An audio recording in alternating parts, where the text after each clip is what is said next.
don't know how to explain to my wife that watching the kids is quite literally the easiest thing on the planet. Hit me with it. Now, don't hear what I'm not saying. She's never complained, not one time. Nay. However, I've come home, and she's very clearly exhausted. I'm like, why? It's actually funny and just like a little bit sad that you have at least that base level of self-awareness to recognize that people are going to hear what you're not saying. What you're not saying, probably because you genuinely don't know and have never bothered to find out, is that you don't know what your wife does. Which matters because it leads you to make statements like what you're about to say without recognizing what it is you're admitting to.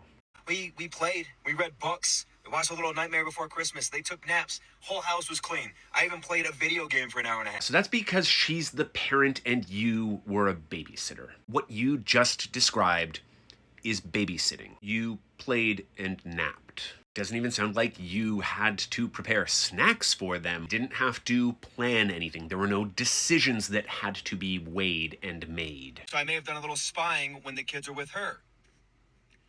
They're different people. Straight tears. My oldest doesn't listen or she gets cranky, which makes my youngest cranky. Now they're doing a cry orchestra. I obviously can't know why this happens, but given how stereotypical everything that he's described so far is, my guess would be that it's because they feel safe and secure with her. A lot of kids will act out and test boundaries with parents who they know will love them regardless. They don't do that with me. They just listen. That's not to say that they don't know that you will love them regardless. But I do want to suggest that if your kids are always on their best behavior around you, that's not necessarily a good thing.